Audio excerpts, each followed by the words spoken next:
Então Oi pessoal, eu vim falar sobre a osteopatia na pediatria. Onde pode ser aplicado, quais as possíveis limitações, quais os resultados esperados, o que esperar de uma consulta e a evolução disso tudo. Vocês acompanham até o final. No final vou dar algumas dicas para como eles conseguem lidar com esses problemas que a osteopatia consegue ajudar. Bom, a osteopatia é uma especialidade que vai procurar aumentar a capacidade de autorregeneração do corpo, sobre uma relação entre a estrutura e a função, mas ela procura entender muito, estuda muito a questão musculoesquelética, a distribuição de peso, de cargas e de mobilidade, de movimento da criança. Uma vez que quando a criança nasce e começa a receber a força da gravidade, com um crânio muito pesado e com controle motor ainda imaturo, ela por vezes tem dificuldade, ela passa por um processo de sustentar a cabeça no eixo, ela vem de um ambiente já sob maior pressão. Então ela já vem por vezes com um torcicolozinho ou desenvolve depois em função de uma posição que foi deixada e ficou com um pouco de torcicolo. Então ela pode ter, o torcicolo é uma coisa muito comum que você percebe quando a criança tem mais facilidade de virar para um lado do que para o outro. Você já percebe que ali tem uma diferença. Essa diferença pode vir a incomodá-la a título de dores e desconfortos, se tornando uma criança irritadiça, mais chorosa, com dificuldades do sono, porque imagine você, se você tiver um torcicolo, fica mais difícil de dormir. É claro, fica mais difícil de ter bom humor. Isso é um bom sinal da gente acompanhar. E essa é uma das abordagens mais fáceis da gente tratar, principalmente quando a criança vem cedo. Quanto mais cedo, melhor. É mais fácil de tratar ela, de posicionar, de ensinar aos pais como posiciona, como eu vou comentar aí no final do vídeo. Outra coisa muito recorrente é a questão da plagiocefalia. Às vezes a criança nasce com o crânio um pouco torto e na fase, quando ela é bem pequenininha, é muito mais fácil a gente conseguir manipular o crânio de tal maneira que ele consiga ter facilidade de crescer de uma forma mais simétrica. Para acompanhar essa evolução, a gente utiliza o craniômetro, que é um instrumento que consegue avaliar, basicamente medir as diagonais, aqui. Então, a diferença entre uma diagonal e a outra, a gente percebe qual é o grau da plagiocefalia e qual é o tratamento a ser indicado. Na maior parte do tratamento, o tratamento é conservador, que envolve questões de posição, que envolve questões de a manipulação dos ossos do crânio, liberando essas suturas. Essa compressão constante que a criança sofreu, você libera a sutura e deixa a criança evoluir sozinha, que ela vai conseguir ter uma boa evolução daquela plagiocefalia a partir do movimento. Somado a isso, a gente pode utilizar exercícios para casa, que são mais da base da fisioterapia também, e exercícios de correção para casa, que seriam quais esses exercícios? Primeiros exercícios de correção, por exemplo, se ela tiver uma assimetria de rotação, ou seja, ela roda mais para um lado do que para o outro, estímulos para o outro lado, é uma coisa muito simples a se pensar. Corrigir a inclinação, que às vezes a inclinação por vezes vem junto com a rotação acompanhada. Então se ela tem uma inclinação para esse lado e dificuldade de rodar para o lado de cá, nós vamos ensinar como vai ser feita essa correção para o outro lado, que é basicamente na hora de carregar, na hora de colocar no berço, é conseguir ficar com apoio no sentido contrário da inclinação preferencial da criança. Isso dá um estímulo interessante.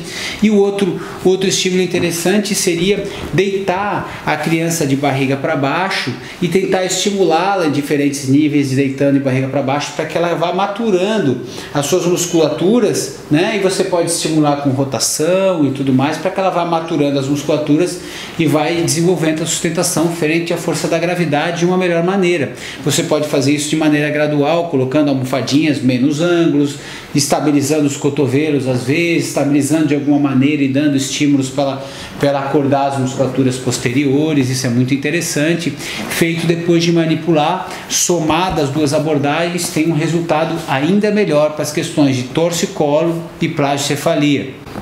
Qual é uma outra questão muito recorrente no consultório, muito comum? São as questões mais prevalentes, cólicas e refluxo, refluxo com dor. Como que a osteopatia vem atuar de uma maneira simplificada? Como é que funciona uma osteopatia no refluxo? Como isso pode acontecer?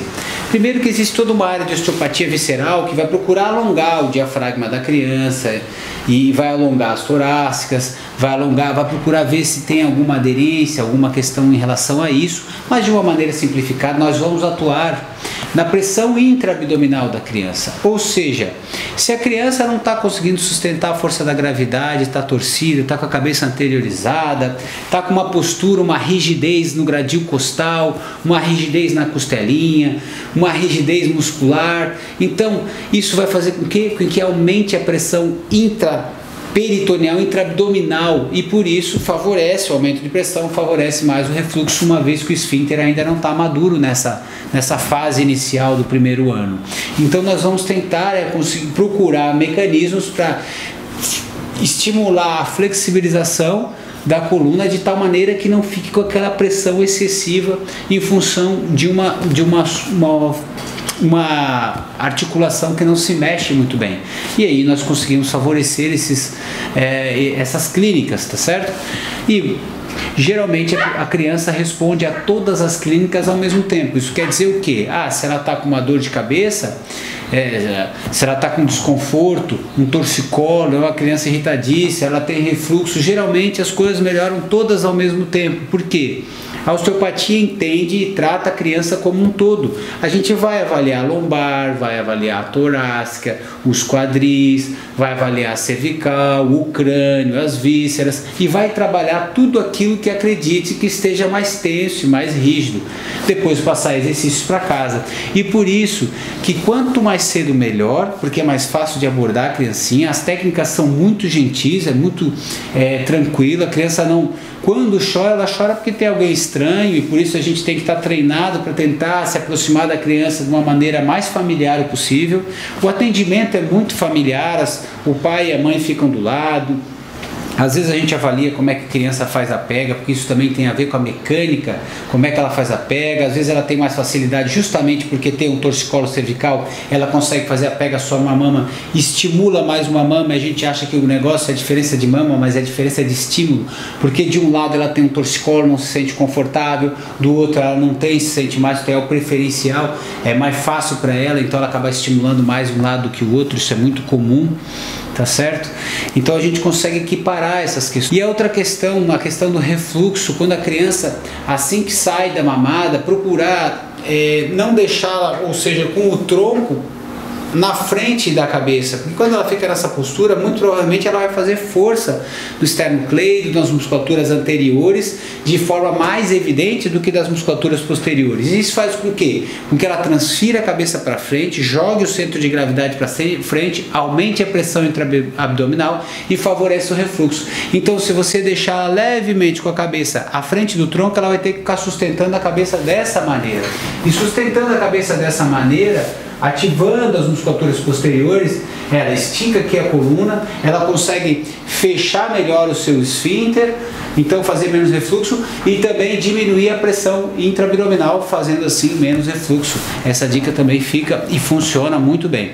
O tratamento geralmente não é longo, não são várias consultas, geralmente a gente busca consultas que tenham resultado clínico, para que a pessoa venha. Eu sei que nós sabemos que os pais já têm muitas demandas, muitos gastos, nós nos importamos com isso e por isso a gente tenta fazer uma consulta que dê o resultado. Logo na primeira, na segunda consulta, procurar algum resultado clínico observável pelos pais e que vale a pena investir nessa abordagem. Se não...